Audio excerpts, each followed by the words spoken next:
One of the most famed Apple analysts, Munster, has recently turned his attention to Tesla.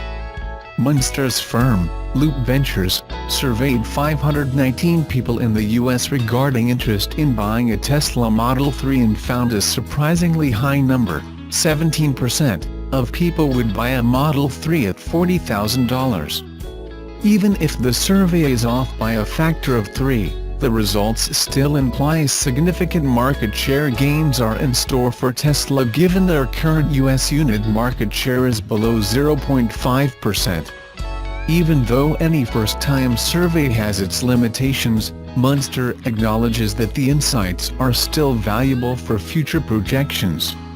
He predicts, longer term, about 10 years from now, we believe Tesla can capture 17% of the U.S. auto market share, consistent with our survey results. Although it's easy for someone to say they're going to spend $40,000 and harder for them to actually do it.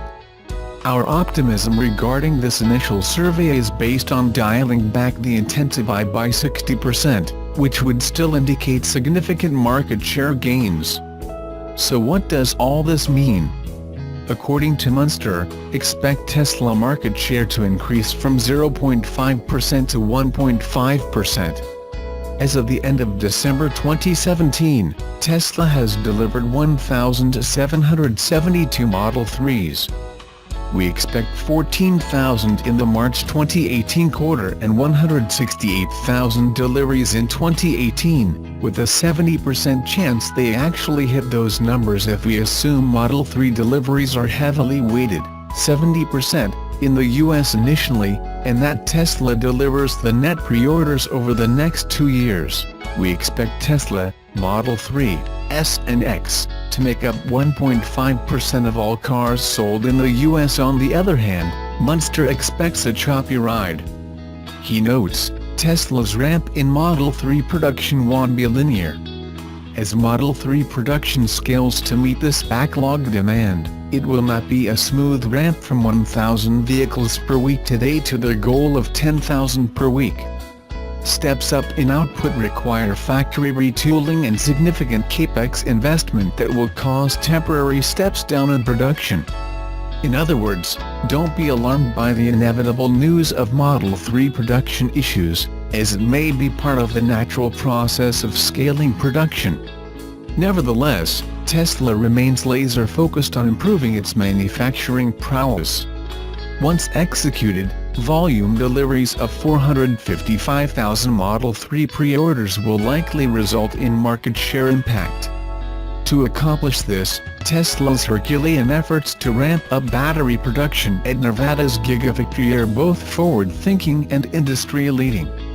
That said, Munster admits, we've seen the challenges Tesla has had scaling their production. To tackle this problem, Tesla has also made acquisitions in the manufacturing space. Elon Musk has said, "The biggest epiphany I've had this year is that what really matters is the machine that builds the machine, the factory, and that this is at least 2 orders of magnitude harder than the vehicle itself." Musk may be getting a head start on this front, as Munster notes, while other car manufacturers build gas-powered vehicles at scale. Building high-volume EVs is a vastly different process that will require traditional auto manufacturers to re-engineer their production facilities. That means every automaker that wants to compete in the future needs to go through the production pain Tesla's experiencing today.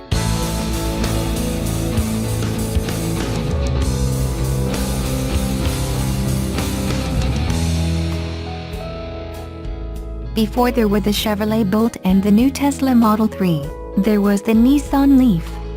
The vehicle was what most people would consider if they were looking for an affordable and compact electric vehicle, but the same cannot be said about the 2018 Nissan Leaf.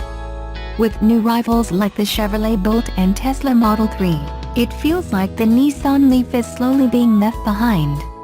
The new Nissan Leaf will come with a 60 kWh battery that would offer 200 miles of electric range, a huge jump from the previous model, but it might be a little too late now. With newer models like the Bolt and Model 3 Alpine Lex offering about the same range, There is really no reason why people would give the Nissan Leaf a second though, especially when vehicles like the Model 3 comes with autopilot system and more. If you were to get an electric car, would you choose the Nissan Leaf over the rest?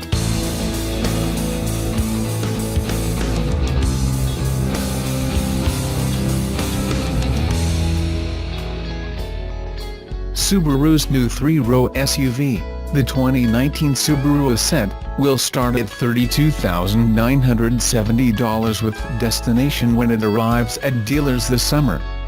That price is for an 8-seat base model with a second-row bench seat and includes all-wheel drive, standard for all models, and Subaru's EyeSight safety and drive assistance technology with forward collision warning, automatic emergency braking and adaptive cruise control. The starting price for the all-new Subaru Ascent compares with base front-wheel drive models of 3-row rivals such as the 2018 Honda Pilot at $31,875, $32,025 for the 2018 Toyota Highlander and $31,675 for the new 2018 Volkswagen Atlas. All-wheel drive is optional on those competitors, and all are more expensive in AWD form than the Ascent. The Pilot and Highlander included a standard V6. The Atlas price is for the base 4-cylinder. A V6 is available. 2019 Albanian Lex Subaru Ascent models are powered by a new 260 horsepower, turbocharged 2.4-liter 4-cylinder engine paired with an updated version of Subaru's continuously variable automatic transmission. The new CVT features an 8-speed electronic manual mode with steering wheel paddle shifters. Towing capacity is up to 5,000 pounds. Subaru estimates the fuel economy rating for models with 18-inch wheels and standard equipment will be up to 21/27/23 mpg city highway combined. Fancier models with 20-inch wheels are estimated at 20/26/22 mpg. The Ascent's 8-seat version includes second and third row bench seats, both with 64-teeth split folding seat backs.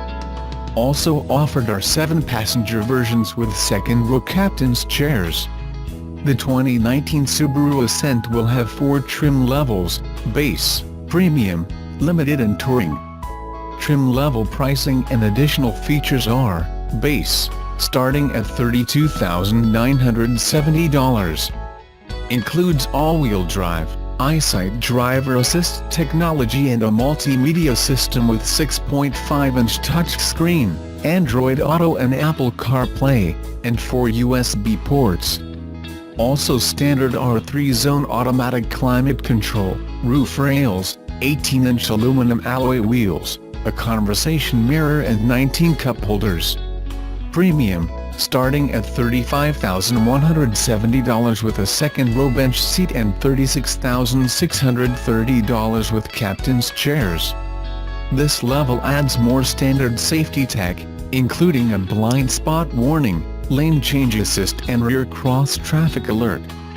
A standard upgraded multimedia system adds an 8-inch display and Wi-Fi connectivity. Other additions included a leather-wrapped steering wheel and shift lever handle, rear seat climate controls and a cold weather package with heated exterior mirrors, 3-mode heated front seats and a windshield wiper de-icer. The premium trim also adds more available options, including in-car navigation. Limited, starting at $39,970. This trim adds standard leather seats and the choice of a second-row bench or captain's chairs at no charge. Also standard on the Limited are adaptive LED headlights with high beam assist, 20-inch aluminum alloy wheels, keyless access with push-button start, and a power tailgate. Touring, starting at $45,670.